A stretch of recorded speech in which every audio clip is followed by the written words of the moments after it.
بسم اللہ الرحمن الرحیم۔ السلام علیکم۔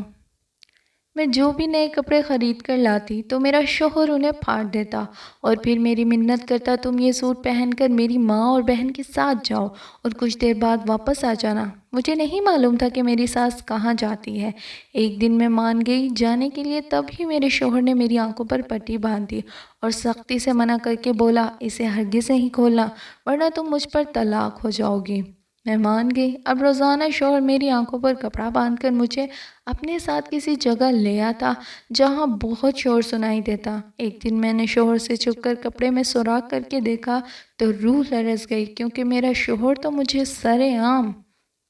کہانی کا آغاز کچھ یوں ہوتا ہے۔ میری شادی کو فقط ایک ہی ہفتہ ہوا تھا کہ موسم نے کروٹ لے لی۔ اچانک ہی اس قدر گرمی پڑنے لگی تھی کہ میں نے سبھی اپنے گرمیوں والے کپڑے نکال لیے تھے۔ مجھ سے ایک بہت بڑی بے وقوفی ہو گئی تھی۔ میں نے سارے لباس ہی فینسی بنوائے تھے، ریشمی اور شفون کے۔ اب یہ کپڑے مجھے کھانے کو دوڑتے تھے۔ جبران نے میری یہ حالت دیکھی تو مجھے اپنا کریڈٹ کارڈ تھما دیا اور بولے کہ سبیحہ کے ساتھ جا کر شاپنگ کر لو۔ میری نند سبیحہ مجھ سے 2 سال چھوٹی تھی۔ اس کی منگنی ہو چکی تھی، سال بعد اس کی بھی شادی تھی۔ وہ والدین کا گھر چھوڑ کر جانے کے خوف سے واقف تھی، شاید اسی لیے اس کا رویہ روایتی نندوں جیسا نہیں تھا۔ وہ بہت عزت قدر اور مان دینے والی لڑکی تھی۔ میری اس سے خوب گہری دوستی ہو گئی تھی، مگر میں اپنے شوہر کا مقام تو اسے نہیں دے سکتی تھی نا۔ اس لیے میں نے جبران سے ضد کی کہ وہ میرے ساتھ شاپنگ پر چلیں۔ جبران ہنس دیے اور بولے، فاخرہ سمجھنے کی کوشش کرو، مجھے کیا معلوم لڑکیوں کے کپڑوں کا؟ تم مجھ سے مشورہ مانگو گی تو میں کیا کروں گا؟ تم سبیحہ کو ساتھ لے چلو، اس کے ساتھ تو تمہاری خوب دوستی ہو گئی ہے۔ بات جبران کی بھی مناسب تھی، اس لیے میں مان گئی، لیکن ان سے وعدہ لینا بھول گئی تھی کہ وہ مجھے رات کو کھانا باہر کھلائیں گے۔ جبران نے حامی بھر لی تو میں اور سبیحہ مال چلی گئیں۔ میں نے دل کھول کر شاپنگ کی تھی اور خوب مہنگے مہنگے لباس خریدے تھے۔ میں نے اپنی نند کو بھی 2 جوڑے دلوائے تھے۔ وہ مجھ سے بہت راضی ہوئی تھی۔ وہ بولی، فاخرہ تم دنیا کی بیسٹ بھابی ہو، اور میں یہ بات سن کر بہت خوش ہو گئی تھی۔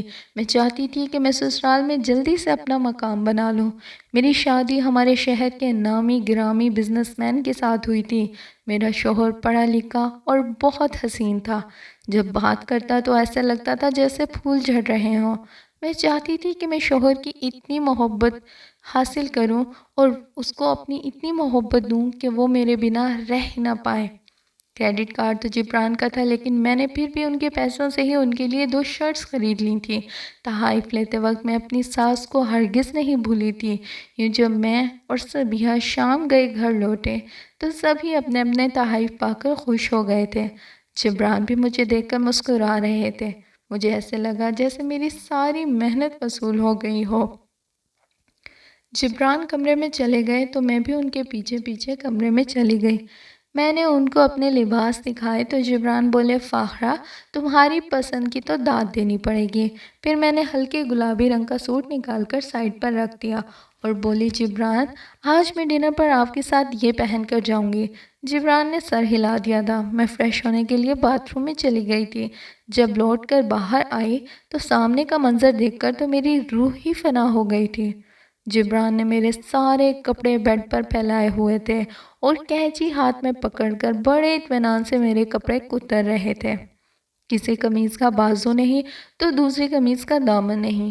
میرے حلق سے پھٹی پھٹی سی آواز نکلی تھی۔ میں بولی، جبران یہ سب آپ کیا کر رہے ہیں؟ آپ کو میرے کپڑے پسند نہیں آئے تھے تو مجھے بول دیتے، میں بدلوا لیتی، لیکن آپ نے یہ کیا کیا؟ میں تو یہ سمجھ رہی تھی کہ جبران کو میرے لباس پسند نہیں آئے، تبھی یہ سلوک کیا ہے۔ سامنے وہ پنک سوٹ بھی پڑا تھا جو میں نے رات کے ڈنر کے لیے منتخب کیا تھا۔ اس کی دونوں بازو غائب تھے اور دامن میں بھی بڑا سا سوراخ کیا ہوا تھا۔ میں تو سر پکڑ کر بیٹھ گئی اور رونے لگی۔ جبران میرے رونے کی آواز سن کر چونک گئے اور بولے، فاخرہ جلدی سے اٹھو، یہ وقت رونے کا نہیں ہے، یہ لباس پہن لو، اٹھو جلدی کرو۔ جبران نے پنک سوٹ میرے ہاتھ میں تھما دیا تھا، جبکہ میں بے یقینی سے اس کو تکتی رہ گئی تھی۔ میں بولی، جبران میں یہ لباس کیسے پہنوں گی؟ وہ ایک دم ہی بگڑ گئے اور بولے، میں یہ سب نہیں جانتا، تمہارے پاس صرف 5 منٹ ہیں، یہ لباس پہن کر باہر آ جاؤ، نہیں تو مجھ سے برا کوئی نہیں ہوگا۔ میں وہ لباس لے کر باتھ روم میں چلی گئی تھی۔ میں رونے لگی تھی کہ یہ میرے ساتھ ہو کیا گیا ہے۔ شادی کے 1 ہفتے بعد ہی میری ساری خوشیاں چھن گئی تھی۔ میں جبران کے خوف سے جلدی سے وہ لباس پہن کر آ گئی تھی۔ مجھے دیکھ کر جبران مسکرانے لگے جبکہ میں روتی چلی جا رہی تھی۔ جبران نے نفی میں سر ہلایا اور بولے، فاخرہ بیگم ایسے نہیں، یہ آنسو پونچھ دو، اپنے چہرے پر مسکراہٹ لے آؤ۔ میں نے خود کو بڑی مشکل سے کمپوز کیا تھا۔ میں مسکرانے لگی تو وہ میرا ہاتھ تھام کر مجھے کمرے سے باہر لے گئے تھے۔ مجھے لاؤنج میں لے گئے، وہاں میری ساس اور نند بیٹھی تھی۔ میری ساس مجھے دیکھتے ہی بولی، فاخرہ آج ہم تینوں کہیں جائیں گی۔ میں نے اپنے شوہر کی طرف دیکھا تو وہ بولے، فاخرہ پلیز امی کے ساتھ چلی جاؤ۔ میرے شوہر نے میری آنکھوں پر پٹی باندھ دی تھی، پھر میرے قریب ہو کر کان میں بولا، فاخرہ اگر تم نے یہ پٹی کھولنے کی کوشش کی تو میں تمہیں طلاق دے دوں گا۔ میں حیرت زدہ سی تھی، دل بری طرح سے مجروح ہو کر رہ گیا تھا۔ کچھ بھی تو اچھا نہیں لگ رہا تھا مجھے۔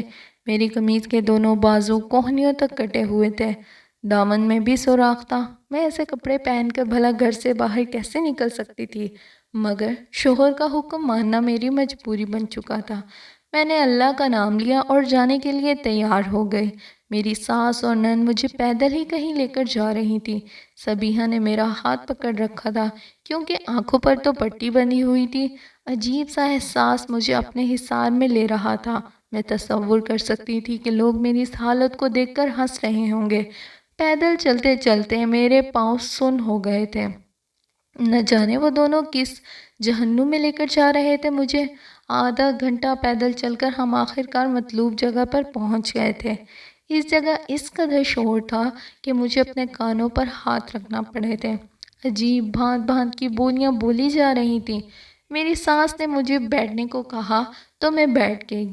تھوڑی دیر بعد ہی کسی کے نرم ہاتھوں نے میرے سر کی مساج کی تھی۔ یقیناً میرے ساتھ جو بھی ہو رہا تھا ہرگز اچھا نہیں تھا، مگر میں کیا کرتی، مجبور تھی۔ ہم 2 گھنٹے گزار کر واپسی کے راستے پر چل پڑے تھے۔ میں نے آوازوں کو پہچاننے کی کوشش کی تھی تاکہ معلوم تو ہو کہ میں آئی کہاں ہوں، مگر میں ناکام رہی تھی۔ میں جب گھر پہنچی تو میرے شوہر نے میری آنکھوں سے پٹی کھول دی تھی، پھر میرے ہاتھ تھام کر مجھے کمرے میں لے گیا اور ایک ملازمہ کو حکم دیا کہ وہ میرے پاؤں دبا جائے۔ میں جبران کے اس رویے سے سخت پریشان ہو گئی تھی۔ ملازمہ کے دبانے سے میرے پاؤں کو تھوڑا سکون تو ملا تھا۔ جبران میرے کمرے میں آئے اور بولے، فاخرہ آج جو کچھ بھی ہوا میں اس کے لیے بہت شرمندہ ہوں۔ کل میں تمہیں شاپنگ پر لے چلوں گا، تم اپنی پسند کے کپڑے لے لینا۔ میں ایک دم بھنکار کر بولی، کیا آپ میرے پسند کیے ہوئے کپڑے تاکہ پھر سے کاٹ سکیں؟ جبران ہنس دیے اور بولے، فاخرہ تم آرام کرو، تمہیں آرام کی اشد ضرورت ہے۔ میں اس وقت جبران سے کوئی بات نہیں کرنا چاہتی تھی اور نہ ہی ان کا چہرہ دیکھنا چاہتی تھی، اس لیے میں سونے کے لیے لیٹ گئی تھی۔ مگر آج میرے ساتھ جو کچھ بھی ہوا تھا اس نے تو میری نیند اور چین مجھ سے چھین لیا تھا، مگر میں کہاں جانتی تھی کہ ابھی تو یہ شروعات ہے، آگے آگے تو اور بہت کڑے امتحانات تھے۔ اگلے روز جبران نے آفس سے چھٹی کی اور مجھے اپنے ساتھ زبردستی شاپنگ پر لے گئے تھے، مگر میں ایک جگہ پر آرام سے بیٹھی رہی۔ میں نے کسی قسم کا کوئی تعاون نہیں کیا تھا۔ جبران ہی میرے لیے 6 مہنگے مہنگے لباس خرید لائے تھے۔ واپسی پر جبران بولے، فاخرہ اب تو اپنا غصہ تھوک دو، تم نہیں جانتی شاید کہ تمہاری شادی اس انسان کے ساتھ ہوئی ہے جس کے پیچھے لڑکیوں کی لائن لگی ہوئی تھی۔ بڑے بڑے گھروں سے میرے رشتے آئے تھے، مگر میں نے اپنی اماں کی پسند پر سر جھکا دیا اور مجھے اپنے اس فیصلے پر فخر بھی ہے۔ لیکن تم ایک چھوٹے سے واقعے کو بہانہ بنا کر ہمارے یہ حسین دن خراب نہ کرو۔ مجھے جبران کی بات خاصی مناسب لگی تھی۔ میں نے سوچا کہ واقعی چلو جو ہوا سو ہوا، مجھے جبران کو زیادہ بھرم نہیں دکھانا چاہیے، یہ نہ ہو وہ مجھ سے بیزار ہو کر کہیں اور دل لگا بیٹھیں۔ میں بولی، جبران اگر آپ واقعی شرمندہ ہیں تو میں بھی اپنا دل صاف کرنے کی کوشش کرتی ہوں، مگر آپ کو بھی مجھ سے ایک وعدہ کرنا ہوگا۔ جبران خوش ہو گئے تھے، وہ بولے، حکم کرو۔ میں نے کہا کہ آپ یہ وعدہ کریں کہ ایسا آئندہ کبھی نہیں ہوگا۔ جبران نے سر ہلا دیا اور بولے، کچھ بھی نہیں۔ پھر اچانک ہی انہوں نے گاڑی روک دی اور میری آنکھوں میں آنکھیں ڈال کر بولے، فاخرہ تمہیں معلوم ہے کیا؟ میرے والد غصے کے بہت تیز تھے۔ وہ اکثر کہا کرتے تھے کہ خاندانی رئیس ہوں، خون میں غرور اور غصہ تو شامل ہوگا ہی ہوگا۔ میری امی بھی کسی گرے پڑے خاندان کی نہیں تھی، وہ بھی جاگیردار خاندان سے تعلق رکھتی تھی، مگر انہوں نے میرے والد کا غصہ برداشت کیا۔ میری پھپھو کی جس انسان سے شادی ہوئی وہ بڑا عیاش قسم کا تھا، ہر گلی سے اس کی کوئی نہ کوئی محبوبہ نکل ہی آتی تھی، مگر میری پھپھو نے اس انسان کے ساتھ گزارا کیا۔ فاخرہ، ہر مرد میں کوئی نہ کوئی عیب ضرور ہوتا ہے، اب یہ عورت پر منحصر ہوتا ہے کہ وہ اس قسم کے مرد کے ساتھ گزارا کریں یا پھر اپنی راہیں جدا کر لیں۔ مجھ میں بھی ایک خامی ہے، اس خامی کا تمہیں آہستہ آہستہ خود ہی پتہ چل جائے گا، پھر اس بات کا اختیار تمہارے ہاتھ میں ہوگا کہ تم میرے ساتھ رہو گی یا چھوڑ دو گی، مگر میں ایک بات کہوں، بے عیب انسان تلاش کرنا ممکن نہیں ہے۔ جبران نے گاڑی سٹارٹ کر دی تھی۔ میں جبران کی باتوں کو سوچ سوچ کر پریشان ہو رہی تھی کہ نہ جانے انہوں نے کس جانب اشارہ کیا ہے۔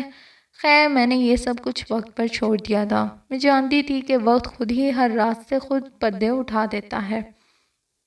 واپسی پر میں اپنی ساس اور نند کے پاس جا کر بیٹھ گئی تھی۔ ہم ادھر ادھر کی باتیں کرتی رہی تھیں۔ شام گئے میں کمرے میں لوٹی تو میرے نئے کپڑوں کے ٹکڑے یہاں وہاں پڑے تھے۔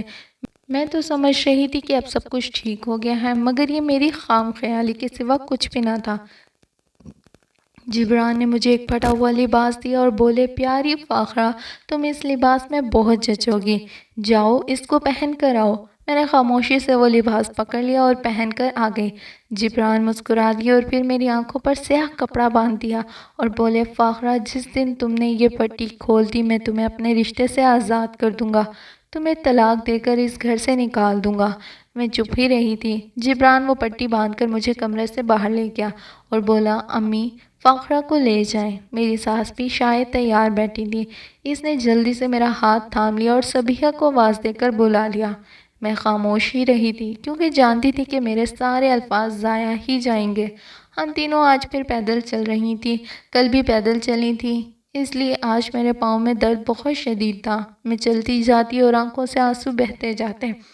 یوں پیدل چلتے چلتے مجھے کامران یاد آ گیا تھا۔ کامران میرے تایا کا بیٹا تھا، وہ بھی ہماری طرح سفید پوش ہی تھے۔ میں شروع سے جانتی تھی کہ کامران مجھے پسند کرتا ہے، مجھے بھی کامران کا مجھے یوں چاہنا اچھا لگتا تھا۔ ہمارے گھر ساتھ ساتھ ہی تھے، میری ایک آواز پر وہ سر کے بل دوڑا چلا آتا تھا۔ میں اپنے سارے کام کامران سے کرواتی ہوتی تھی۔ اکثر جب میں دیر تک سوتی رہتی اور میری بس نکل جاتی تو کامران ہی مجھے اپنے ساتھ بائک پر بٹھا کر یونیورسٹی چھوڑ آتا تھا۔ ایک دن مجھے یونیورسٹی سے نکلنے میں دیر ہو گئی اور میری بس چھوٹ گئی۔ اگلی بس شام 6 بجے سے پہلے آنے والی نہیں تھی۔ میرے پاس اتنے پیسے بھی نہ تھے کہ میں رکشہ یا ٹیکسی کروا لیتی، اس لیے مجبور ہو کر پیدل ہی چلنے لگی تھی۔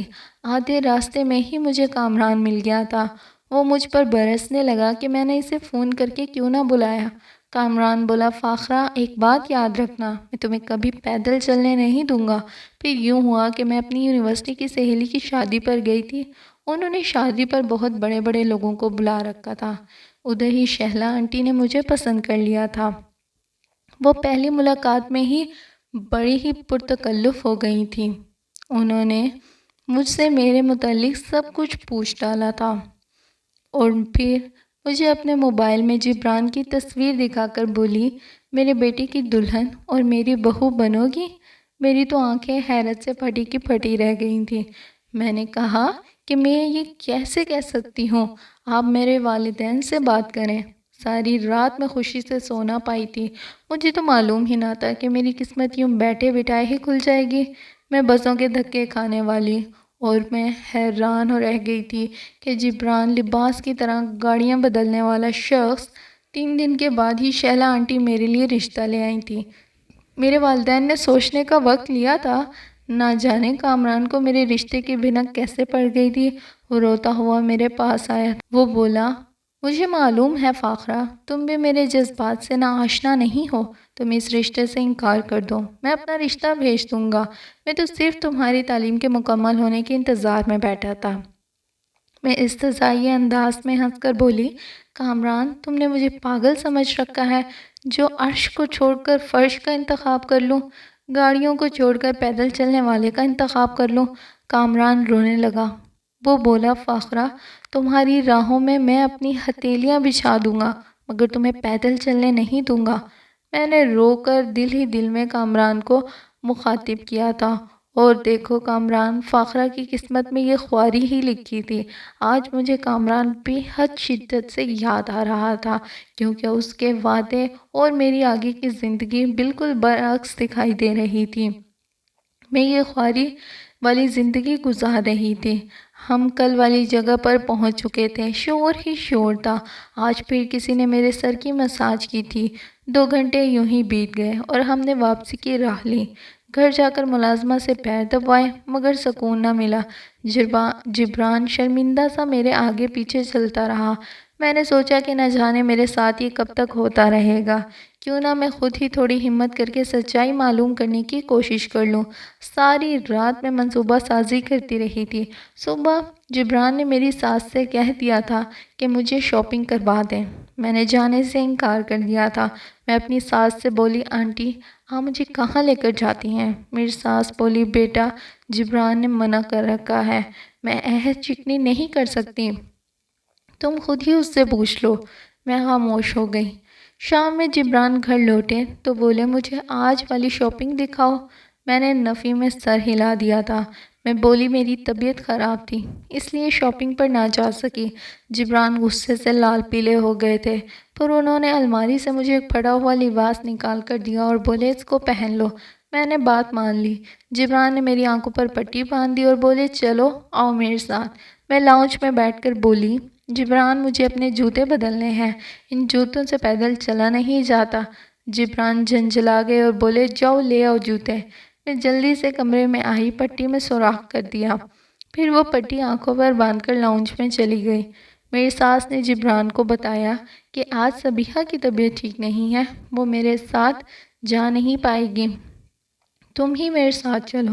جبران نے حامی بھر لی، جبکہ خوف سے میں کانپ گئی تھی کہ جبران کو کہیں علم ہو گیا کہ میں نے پٹی میں سوراخ کر رکھا ہے تو یہ تو مجھے طلاق ہو جائے گی۔ ہم پیدل چلنے لگے تھے۔ میں پھٹے ہوئے لباس میں ملبوس تھی۔ ہم چلتے ہی جا رہے تھے۔ میرا شوہر اور میری ساس بھی خاموش ہی تھے۔ یوں ہی چلتے چلتے میری نظر مینٹل ہاسپٹل پر پڑی تھی۔ میں دھک سی رہ گئی کہ آخر یہ کیا ہو رہا ہے۔ اصل صدمہ تو مجھے تب پہنچا جب ہم پاگل خانے میں داخل ہو چکے تھے۔ یہ بے ہنگم شور کانوں کے پردے پھاڑتا محسوس ہو رہا تھا۔ میں اب سمجھی کہ مجھے آج تک یہ کیوں نہ پتہ چل سکا کہ میں کہاں لے جائی جاتی ہوں۔ یہاں کا شور تو کوئی بھی سمجھ نہ سکے۔ میں اور میری ساس کرسی پر بیٹھ گئے، جبکہ جبران دور چلا گیا۔ جب وہ لوٹا تو اس کے ساتھ ایک نرس تھی۔ اس نرس کے ہاتھ میں کچھ دوائیاں تھیں۔ وہ دوائیاں ہاتھوں پر مل کر میرا سر دبانے لگی تھی۔ ڈر سے میری ٹانگیں کانپ رہی تھیں۔ تھوڑی دیر بعد جب وہ نرس چلی گئی تو میں نے اپنی آنکھوں سے پٹی نوچ کر اتار دی تھی۔ جبران ایک لمحے کے لیے ساکت ہو گیا تھا، پھر اپنی بوکھلاہٹ پر قابو پا کر بولا، تمہاری ہمت کیسے ہوئی یہ پٹی اتارنے کی؟ میں ایک دم غصے سے گررا کر بولی، جبران تمہاری ہمت کیسے ہوئی مجھے؟ میں اپنی ساس سے بولی، آنٹی یہ سب کیا ہے؟ آپ نے غریب گھرانے کی لڑکی اس لیے بہو بنائی تھی کہ اس پر تجربے کر سکیں؟ آپ کو اللہ سے خوف نہیں آیا؟ آپ کی بھی جوان بیٹی ہے، وہ بھی کل کو بیاہ کر چلی جائے گی، اس کے ساتھ بھی یہ سب ہونے لگا تو؟ میری ساس بیٹی کا سن کر سہم گئی تھی۔ وہ بولی، فاخرہ میری صبیحہ کا نام تو مت ہی لو، وہ تم سے کتنی محبت کرتی ہے، پھر ہم تمہیں یہاں تمہاری بہتری کے لیے ہی تو لاتے ہیں۔ جبران نے مجھے بتایا تھا کہ تمہارے ساتھ ذہنی مسئلہ ہے، تم اپنے کپڑے پھاڑ دیتی ہو، پھر وہی پھٹے ہوئے کپڑے پہن کر کہتی ہو کہ مجھے سیر کرنے کے لیے جانا ہے۔ ہم تو تمہارا علاج کروا رہے ہیں کہ تم ٹھیک ہو جاؤ۔ میں یہ باتیں سن کر رونے لگی تھی۔ میں بولی، جبران تمہیں اس کی جان کی قسم ہے، جس سے تم اس دنیا میں سب سے زیادہ محبت کرتے ہو، آج سب کچھ سچ سچ بتا دو کہ تم نے یہ سب کیوں کیا۔ جبران رونے لگا تھا۔ اس نے میرے سامنے ہاتھ جوڑ دیے اور بولا، مجھے اتنی بڑی قسم مت دو فاخرہ، میں تو اس دنیا میں سب سے زیادہ محبت اپنے بیٹے سے کرتا ہوں۔ بیٹا؟ میں ایک دم چیخ پڑی تھی، جبکہ میری ساس بھی حیرت سے جبران کو دیکھنے لگی تھی۔ وہ بولا، فاخرہ، میں اپنی آفس کی کولیگ سے محبت کرتا تھا، اس سے چھپ کر شادی بھی کر لی۔ وہ ایک متوسط گھرانے سے تعلق رکھتی تھی، اس لیے میں نے امی کو اس کے متعلق نہیں بتایا تھا۔ مجھے لگا امی اس سے شادی سے انکار کر دیں گے۔ اللہ نے مجھے بیٹے سے نوازا۔ امی اب میری شادی کی فکر کرنے لگی تھی۔ نہ جانے انہیں تم میں کیا نظر آ گیا جو اپنی بہو بنا کر گھر لے آئیں۔ جب مجھے معلوم ہوا کہ تم بھی ایک غریب گھرانے سے تعلق رکھتی ہو تو میں نے اپنا سر پیٹ لیا تھا۔ میں نے امی کو غلط سمجھا تھا۔ میں نے سوچا کہ اب تم سے جان کیسے چھڑواؤں۔ میرے ذہن میں یہی ترکیب آئی کہ امی کے سامنے تمہیں پاگل ثابت کر کے طلاق دے دوں گا اور اپنی بیوی اور بیٹے کو گھر لے آؤں گا۔ اب جب سب کچھ تم پر کھل ہی گیا ہے تو فاخرہ میں تم سے ہاتھ جوڑ کر معافی مانگتا ہوں۔ مجھے اس طلاق کے لیے معاف کر دینا۔ جبران نے ہسپتال میں کھڑے کھڑے ہی مجھے طلاق دے دی تھی۔ میں لٹی پیٹی میکے پہنچی تو گھر میں کوہرام مچ گیا تھا۔ کامران تک بھی میری طلاق کی خبر پہنچ گئی تھی۔ وہ مجھے دیکھنے آیا تھا۔ بولا، فاخرہ، میں نے کبھی تمہیں بد دعا نہیں دی، ہمیشہ تمہارے بھلے کے لیے ہی دعا کی ہے۔ جو قسمت میں ہوا وہ ہو گیا، تم دل چھوٹا مت کرو۔ میں اب بھی تمہیں اپنانے کے لیے تیار ہوں۔ کامران کی آنکھیں اس کے الفاظ کی سچائی کی گواہ تھی۔ میری عدت پوری ہوئی تو تائی کامران کا رشتہ لے کر آ گئی تھی۔ میری شادی کامران سے ہو گئی۔ میں بہت خوش ہوں۔ کبھی کبھار یہ سوچ کر بڑا دکھ ہوتا ہے کہ میں نے لالچ میں آ کر کامران جیسے انسان کا دل دکھایا تھا، لیکن اس نے کبھی مجھ سے پرانی باتوں کا ذکر نہیں کیا۔ کامران کو آفس سے گاڑی اور بنگلہ بھی مل گیا ہے۔ زندگی میں اب سکون ہی سکون ہے۔ میں اللہ کا بے حد شکر ادا کرتی ہوں کہ اس نے مجھے کامران جیسی نعمت سے نوازا۔ دوستو، اگر آپ کو یہ کہانیاں پسند آتی ہیں اور آپ اس طرح کی کہانیوں میں دلچسپی رکھتے ہیں تو چینل کو سبسکرائب کیجئے۔ پھر ملیں گے نیکسٹ ویڈیو میں، تب تک کے لیے اللہ حافظ۔